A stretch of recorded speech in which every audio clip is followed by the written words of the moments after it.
வணக்கம். பழகா மொழிகள் தலைப்பில் பழமொழி 96. ஆலை இல்லாத ஊருக்கு இலுப்பைப்பூ சர்க்கரை. இந்த பழமொழியில் ஆலை என்னும் சொல் சர்க்கரை ஆலையை குறிக்கிறது. வெள்ளை சர்க்கரை என்பது வேதிப்பொருட்களால் நன்கு தீட்டப்பட்ட சர்க்கரை.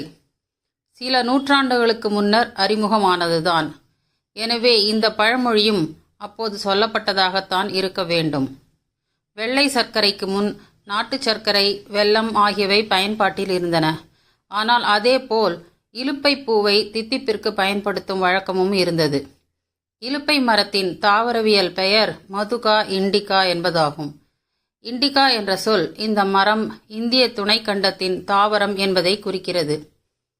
பசு நெய்யை தவிர நெய் என்ற சொல் இலுப்பைக்கும் தேங்காய் எண்ணெய்க்குமே உண்டு.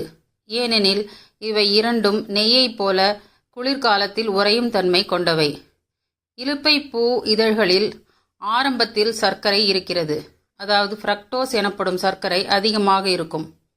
பூக்கள் நன்கு முதிர்வு அடையும் பொழுது அவை குளுக்கோஸாக மாறுகிறது. பின்பு இது இன்வெர்ட் சர்க்கரையாக மாறுகிறது. எனவே இலுப்பை பூ சர்க்கரை கெடுதல் இல்லாததாக ஆகிறது. அலுப்பை போக்கும் இலுப்பை என்ற சொலவடையும் உண்டு.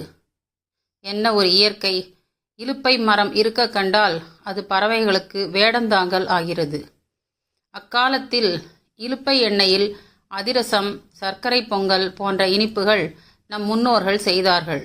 நேரடியான வெள்ளை சர்க்கரை சாப்பிட்டதால் உலகின் சர்க்கரை தலைநகரமாக நம் நாடு மாறியதன் நிலை இதுதான். கரும்பு ஆலைகள் நிறைய வந்த பின்னர் வெள்ளை சர்க்கரை பயன்பாடு அதிகரித்து இலுப்பை மரங்கள் அழிந்தன. அதனால்தான் ஆலை இல்லாத ஊருக்கு இலுப்பைப்பூ சர்க்கரை என்கிற பழமொழி பிற்காலத்தில் தோன்றியது. ஆனால் தற்காலத்தில் பழமொழியை நாம் இலுப்பைப்பூ இல்லாத ஊருக்கு ஆலை என்று மாற்றி பேச வேண்டும். ஏனெனில் இலுப்பைப்பூ சர்க்கரை தற்போது செயற்கை சர்க்கரை தயாரிக்க நிறைய பயன்படுத்தப்படுவதால் இலுப்பைப்பூ சர்க்கரை வெள்ளை சர்க்கரையை விட விலை அதிகமாகிவிட்டது.